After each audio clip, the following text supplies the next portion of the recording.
Are we good? Welcome to Ghost Town Poetry Open Mic, which happens on the second Thursday of every month and has happened on every second Thursday since November 2004. We're happy to still be here in Vancouver. We're also happy to be among these wonderful frogs. Three artists, Kathy Rick, Cynthia Heiss, and Ann John, are responsible for the frogs. And what we've done is for the last 2 months, March and April, the gallery has been a kind of an open studio experience, and you still have a few weeks to come in during the week and you can chat with them and ask questions.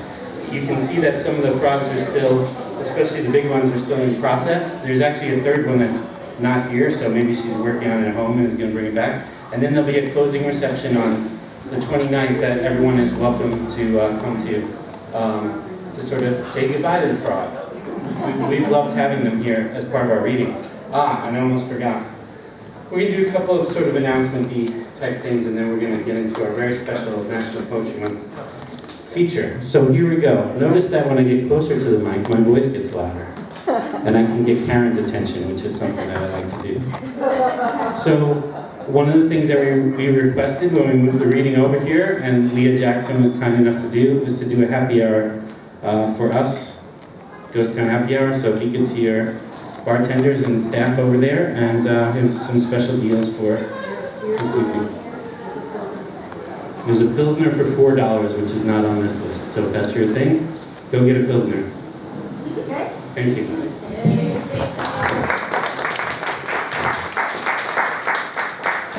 Okay, and what we're going to do before we really get into our features, which our feature will be a bit longer tonight because of how many are involved, I'm going to invite Peggy Bird up to the mic, and she has an announcement that is related to the writing community.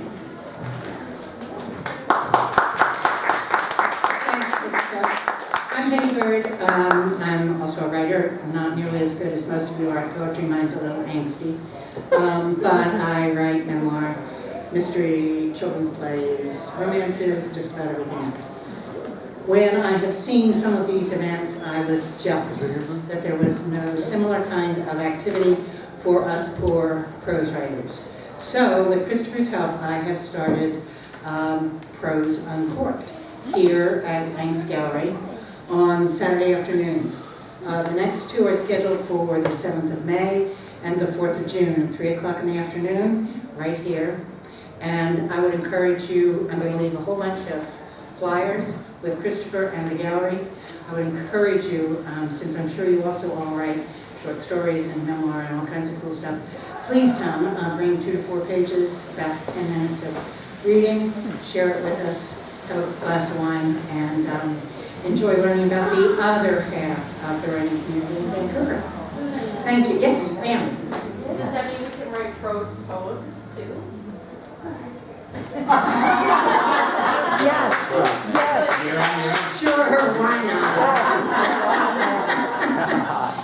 Until it gets to the point where we have more short story writers than prose poetry, and then we'll push you back to Christopher. How's that sound? Good.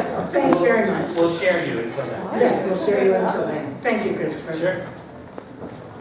Yeah, and Toni and I came by for the first one, and it was great fun, and I feel like we've needed one in the community for a long time as well. I hope that people are aware that the event that happens at Cascade Library, Christy Krug's Wildfire Writing, they do both poetry and prose over there, but we do not have a just prose open mic in Vancouver, so this is the first one. So let's support Peggy and let her know that that the writing community wants to hear prose as well.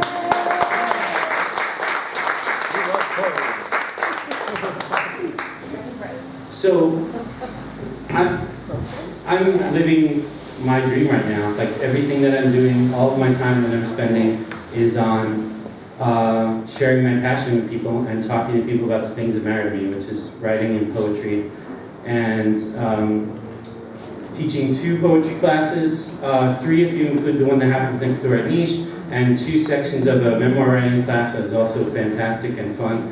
And I really have a lot of fun on Monday evenings in the Poetry Matters class, which is offered through community education at Clark College. And so what we decided to do for National Poetry Month was to invite some of the students that have been in the class Some of the people you'll hear have taken the class in the past, and some of them are in it currently, to be our features, do a rapid fire kind of mini feature thing to celebrate them and celebrate National Poetry Month. So the first we're going to call up happens to be the person we always call up first because she's taking care of the video duties, Tiffany Burba-Schramm. And just so you know, yes, we're calling her up because she was also in the class. Please welcome Tiffany Burba-Schramm.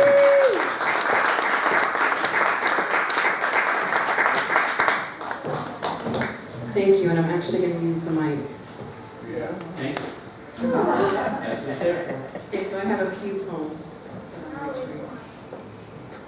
First one is called There It Is. There it is, all of our past lying in piles at each other's feet, asking for understanding, begging for recognition. You leave me to sit with my thoughts. The time is slow, the questions come quick. My mind closes tired eyes to shield circles of what ifs. I leave you with my words. Reveal my past that caused you to question if I'm the best option for you. I want to move forward with you, want to show you that I would pull down the sun for you. There it is. When you looked at me, leaned forward to kiss me, the seduction as you lingered, your head resting against mine. It's in those moments that all the questions cease to exist. My words stolen. There it is. The buzz of the others reminding me the loose ends that still dangle from your arms. I'm surprised when this doesn't bother me. However, the questions start again. Are you telling them the same thing you're saying to me? So there it is.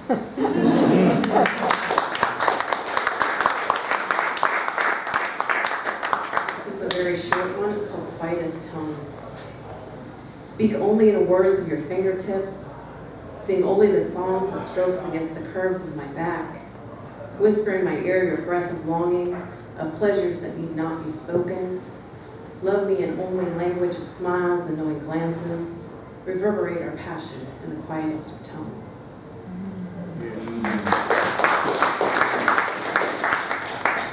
This one is called This Is For You. I'm sorry I didn't wait for you as I let many taste my skin. I didn't know you were coming, but then again I did.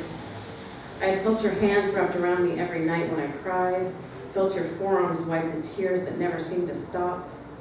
I listened to your footsteps behind me, followed the path you lay in front that led me to safety.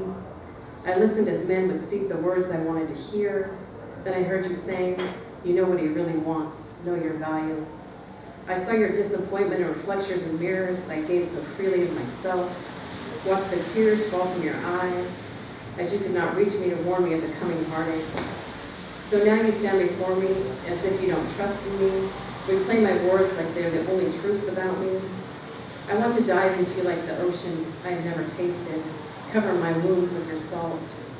You are the masterpiece of a poem I have written, yet I can't read you. All the words are moved around, the stanzas are out of order, and I keep trying to place them. I keep making edits, take a step back, and place you away to look at later. I want to know the way this ends.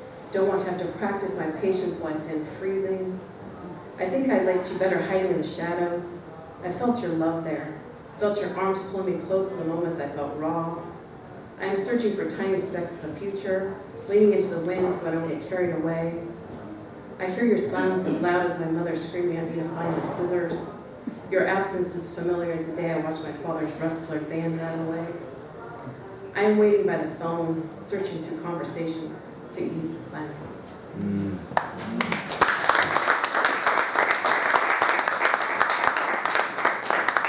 this is my last poem. This is my honest poem. The others dishonest?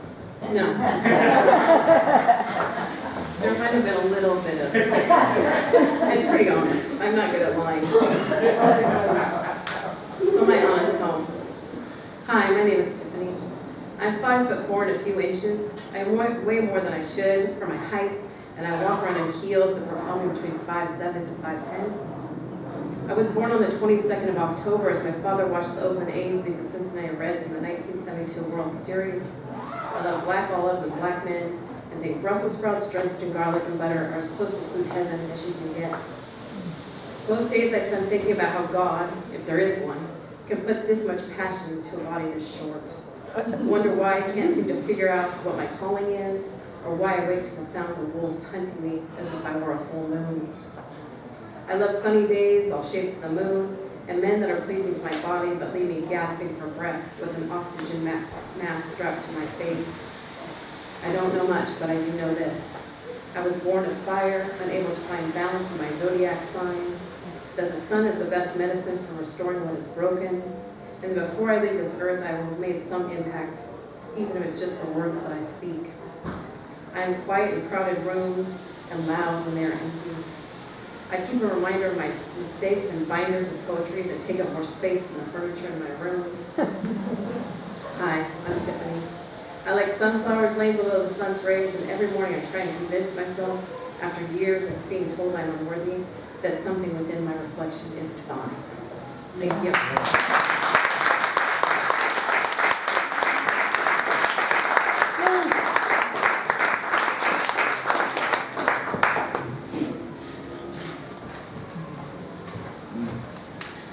So I think the people that, for whom, teaching is a calling are the people who understand that you're a lifelong student. So the idea is that if you can get into the classroom with people, you're learning at the same time that obviously you have something to share. And that's the way I look at it, that I have something to share rather than, you even never teach, I think sometimes can have some power dynamics in it that I don't like. So I have something that I want to share with them. And I learn something every time, and my mind is blown every time that I get into the classroom with these folks. So the next one of the people who blows my mind on a regular basis, Roxanne Bash.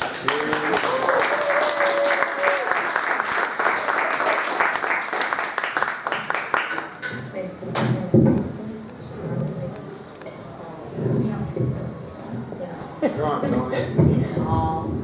Up her up. Thank you. You're so good. Thank you. So tall. Well, like Chris was saying, I have been taking his poetry class since the very first one he started teaching about 2.5 years ago, and I haven't missed a one because I guess he's my muse. He keeps me writing. So this first one is a short, simple one that I wrote in the first year. It's called Roxanne. You had a boyfriend. His name was Cyrano. How can that be? I'm only 3. You had a boyfriend, and he recited poetry. It was a long time ago. I'm only 9. If I had a boyfriend before, I was only a baby. You're teasing me. This boyfriend, he whispered your name. And you stole that name and the poem and gave it to me?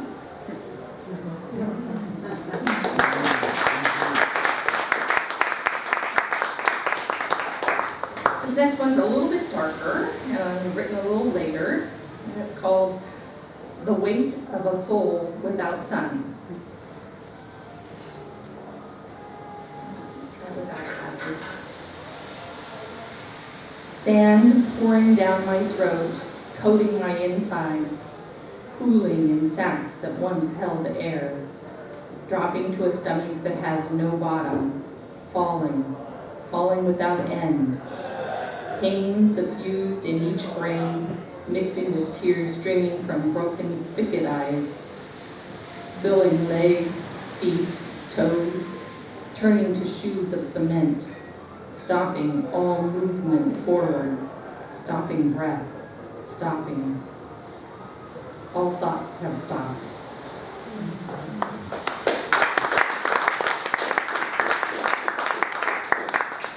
So this one is a more recent poem that I wrote for my sweetheart, my wife, and I gave her this artwork, and I wrote a poem to go with it. So let's pass that around. It's called Ursa's Raven. Okay, this one I do need glasses. Ursa's gaze lit on Raven, swooping below her, prancing and preening in the night sky, his feathers of many colors glimmering in her starry light. Raven caws, "Look at me! Am I not a most beautiful sight? Ursa, my love, why must you be the only witness to my splendor?" Ursa whispers in a deep rumble, "Ah, sweet blackbird on wings of courting, the world sees you by daylight, when all your colors merge into one, a dark, mysterious, mischievous corvin. I see you through love's light, in all your glorious complexity, a rainbow featherhead that dances for me. I see your blue of despair, purple with passion, red streaks of anger, green with envy, yellow strands of delight, kindness, compassion. Silly bird, you have captured my heart. I love all your shades and your black self. Isn't that enough?" Raven smiles, settling on a high branch to look at her magnificence. "My beautiful bearer of 1,000 torches, you paint me a pretty picture."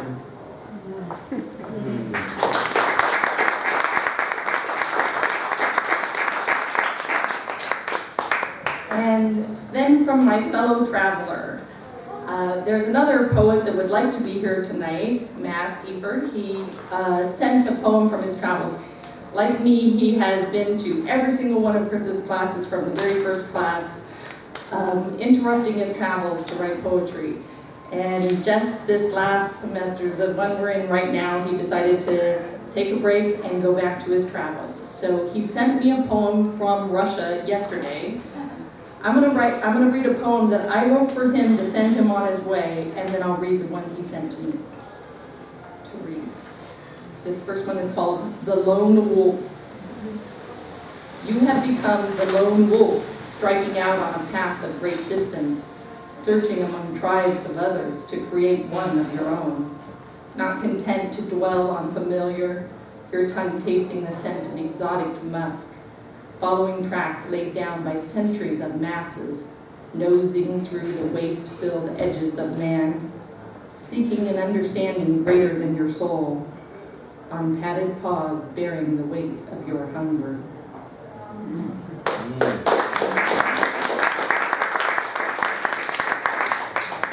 So this last one is from Matt. He sent me yesterday from his travels in Russia. And it's called "Between Nevsky Prospect and the Church of the Spilled Blood."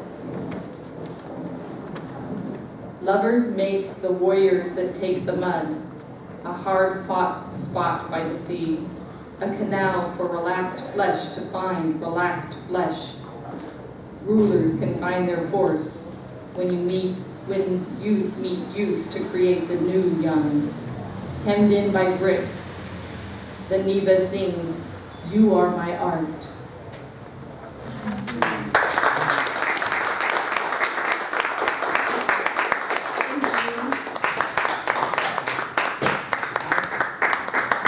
Thank you, Roxanne.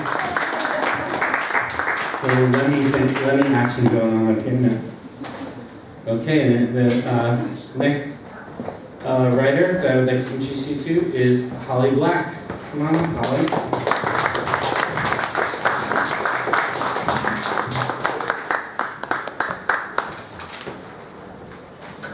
I'm just going to see if the microphone is where you want it.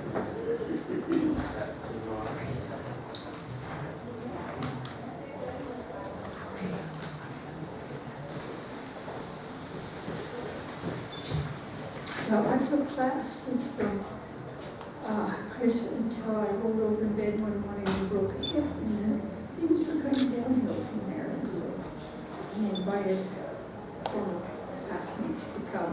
And here I am. Okay, so the day she was born began her open-ended exile, sent to exile from heaven, sent to earth to learn the lessons of flesh and mind.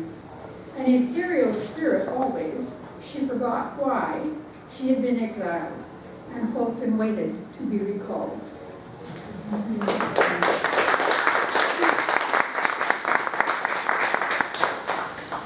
Do not ridicule. Do not ridicule my complacency. What would you do with at most 10 more years to live? much life do you have to give? Take up your cause, carry your banner. I can assist by admiring your manner. Do not disparage my contentment, nor name my mood indifference. The process of aging is inevitable.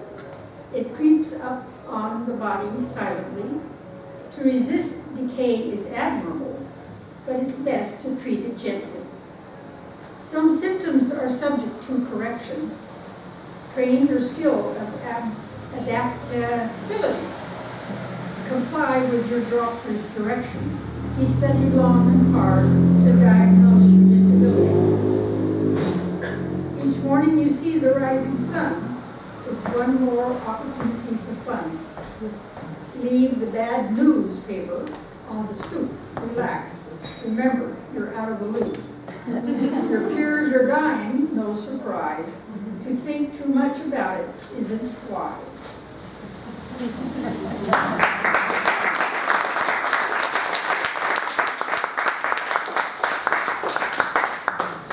There is a black hole in my heart where love goes and never comes out again. Shredded, compressed, archived. It's there and never goes away. Atomic particles cannot be destroyed. The glowing plasma with a dark matter halo for my ex-husband's 80th birthday.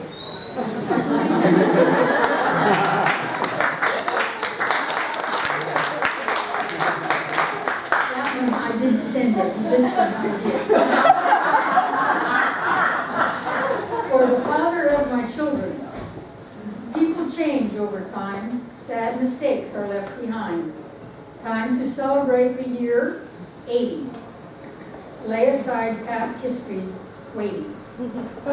I look, but I don't see how things ought to be.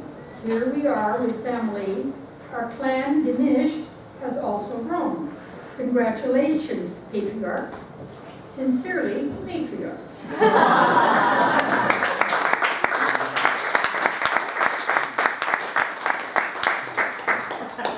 And then we had an assignment to look at a poem that we liked and then write something in the same vein. And I chose In a Vale by Robert Frost. When I was young, we dwelt in a vale by misty fen that rang all night. The Glen by Holly Black. When I was 10, we lived in a glen near the headwaters of a stream. The gold dredge came and ate the land and left the bones. The mountain snows melted in spring's deluges. The waters rose in sudden surges. Tumbling the dredge-washed tailings, we fell asleep to the angry tones of muttering water and mumbling stones. We woke to the whisper of quieter flow. The cold mountain night had frozen the snow.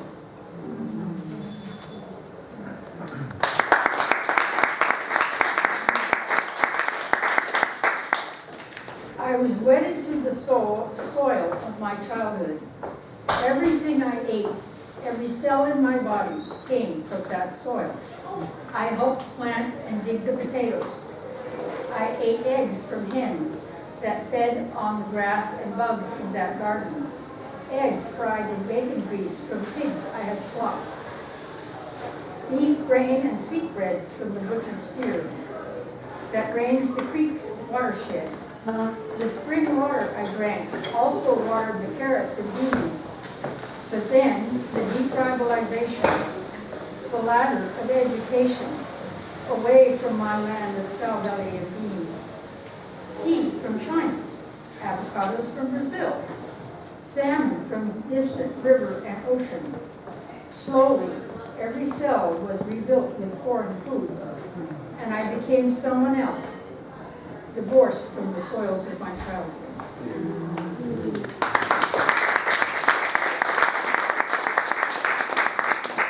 At 80, how odd to be pursued, courted by a lonely widower who outlived two wives. I have been married and divorced, and widowed, and I have adjusted to the oneness of my life. No need to coordinate. This at last is my time. No kids, no schedules, no demands. No, no, no, this is my house. These are my books. This is my car. He just wanted to share cherry blossom viewing and a walk on the beach and talk of our past histories. Would I be too polite to tell him what I really think? Do I really want to share the covers again?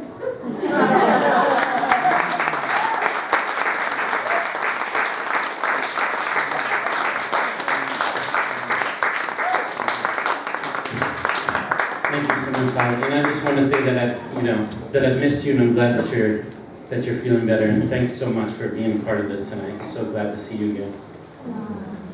Next, we're going to say hello to someone who's not only been taking the class for a while, but has also become a Ghost Town regular, Bruce Hall.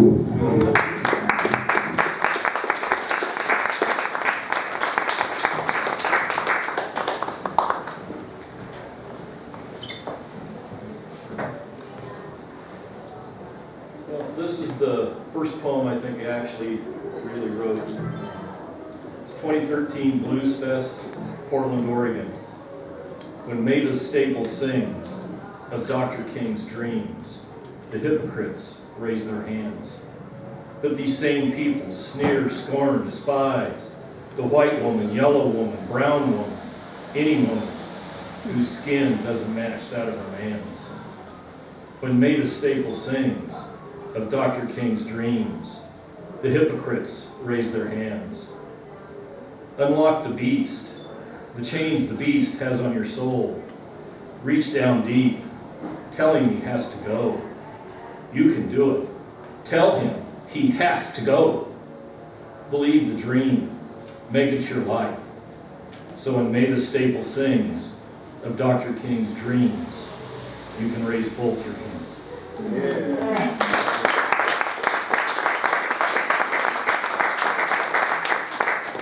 And Chris had a contest, Poets in the Shop, and this is the one I entered.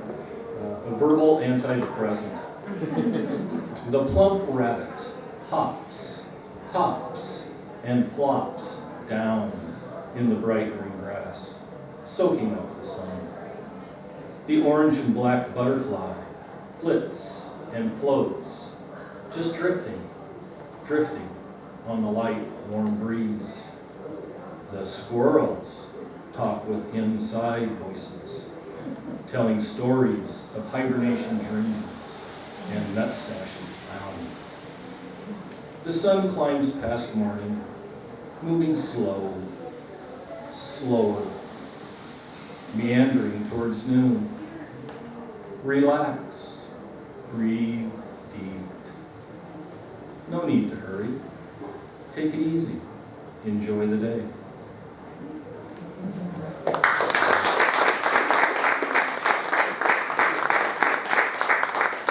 You can't have poetry class without having,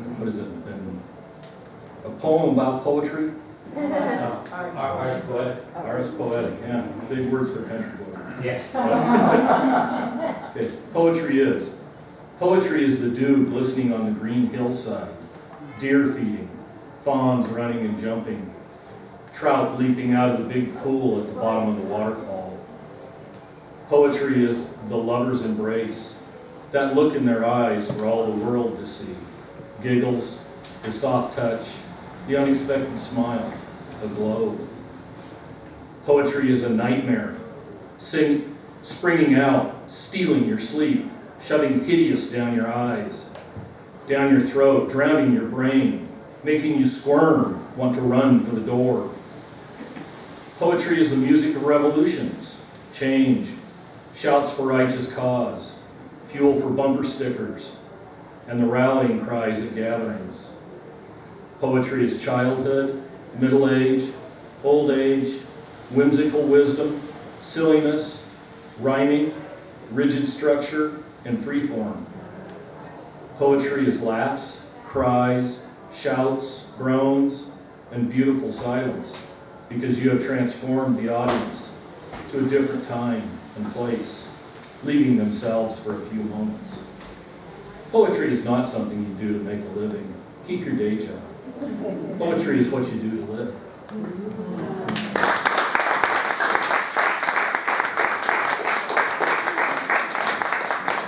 And in every poetry class, you gotta have a list poem, right? Or a how-to. Okay. How to get to Mars. 1, build a rocket ship. A really, really big rocket ship. 2, pack the rocket ship with all the stuff that the NASA website says you need for a trip to Mars.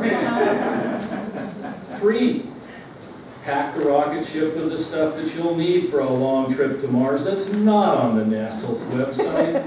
Legos, comic books, whiskey, Cheetos, and pornography. Get that really fast kid down the street. You know the one. You're sure he's going to be an arsonist, to light the fuse and run. 5, pack an extra spacesuit. You do not know how your bodily fluids will react to tremendous G's or weightlessness. 6, be very careful around asteroids. How can you trust anything that has roid, turd, and ass in its name? Be very careful when you land, as a 7. Just like on Earth, location, location, location. You don't want to be in a bad Martian neighborhood. And 8, purchase volume 2 of this series, How to Return from Mars, scheduled to be published next fall by Rocket Ship Express Printing, available on ebooks and a limited paper print.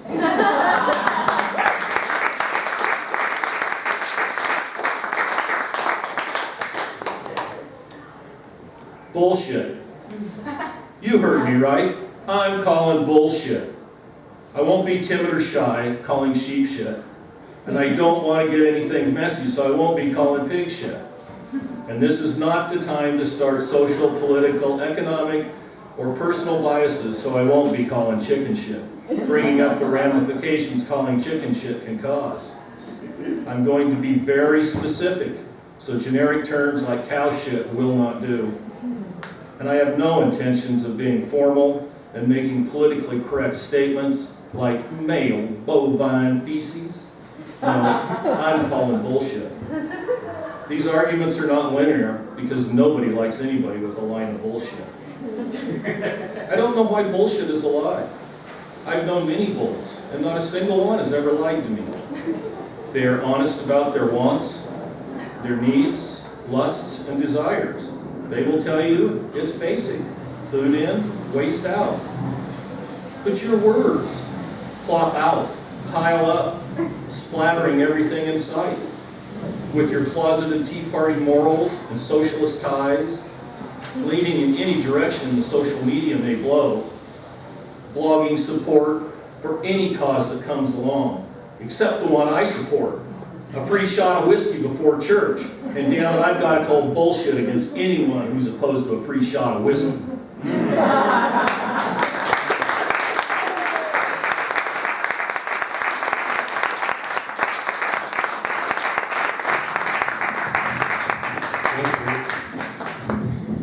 Yeah, so in a class like that, you know, everyone brings something to the table, many things to the table, really. And we bring so many things, including anything country. I mean, I'm not really, there's country where I came from, but I'm not from the country. And, you know, beard, if you need information about growing a beard, we'll talk to person.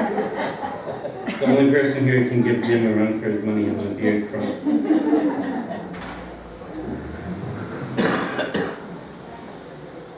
What, should we let them, come on in. This is Naomi Fast. Hi. You can use me with you, Naomi. Hi, Amanda. Welcome to Ghost Town Poetry. Find a seat. There are 2 seats right here if you'd like them. And Naomi Fast has a new book that's really great. We're probably going to get her up here to read from it at some point, meaning she will be a feature in the future, but maybe she'll read from her great new book tonight. Okay, so to go back to the students from the class, Poetry Matters, which, you know, the class is called Poetry Matters because the class has to have a title. But, you know, and I like the double meaning, but I mean, if anyone has suggestions, we probably could, you know. Because one of the things that people who take my classes realize is that my syllabus does not change from quarter to quarter. So we're just really killing a lot of trees with the syllabi, right? So maybe if we had a different name for the class, then there could be at least one thing on there that's different besides the dates changing everything. Okay, so please say hello to a great poet and a great businesswoman here in the community, Morgan Hutchinson.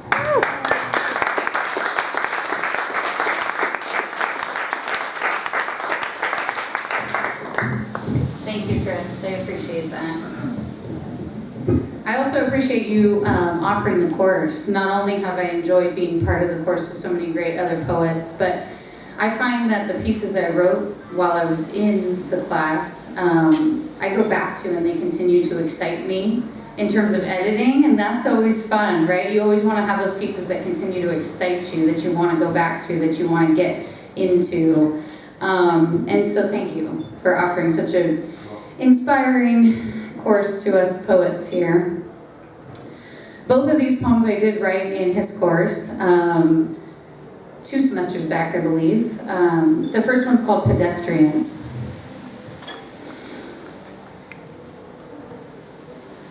We are pedestrians, peddling medals, producing narratives, pursuing each other's presence, testing each other's patience.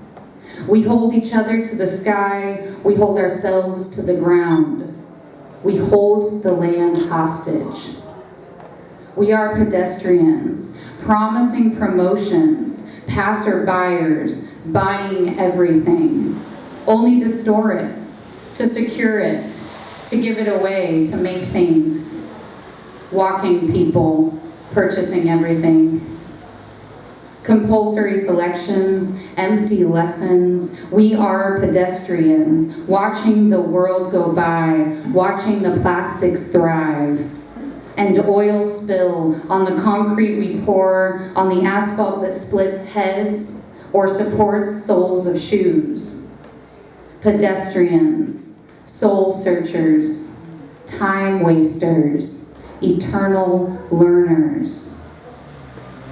Maiming the dirt, claiming each square of planet, to watch the sun rise from the front porch, to store more behind us, to store more within us. We are pedestrians, pursuing each other, pursuing soft, leveled ground, pursuing a steady stance and head balance, pursuing a transition, a person to listen, an unfolding permission to stroll freely.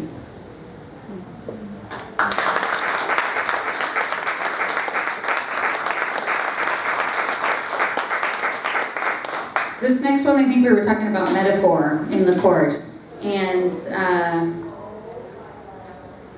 this came out of that prompt about metaphor. It's called tunnel vision. It's a little bit darker. I do this every day.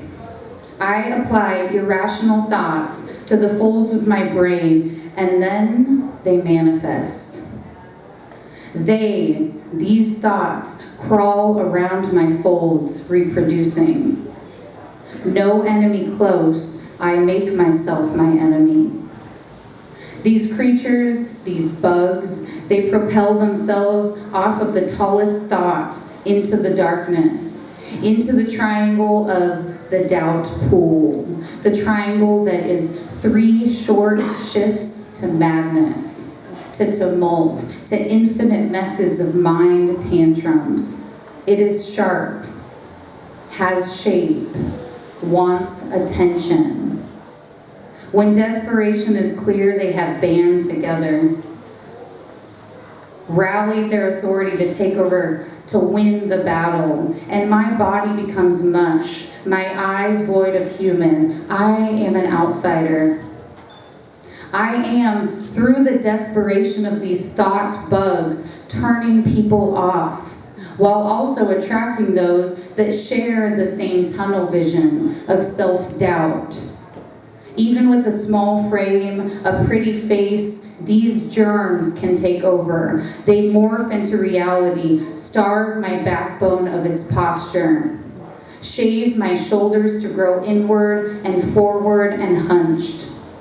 Man, if it were only as easy to manifest thoughts that could turn into categorical affirmations, flowers, let's say, that could take root in the soft earth that is our brains, perennials, everlasting, vibrant, velvet, plush.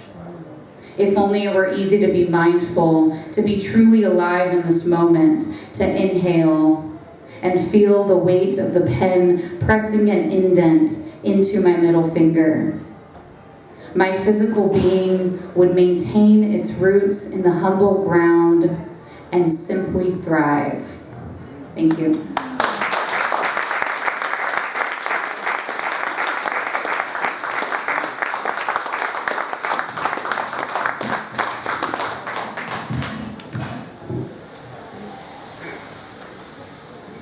So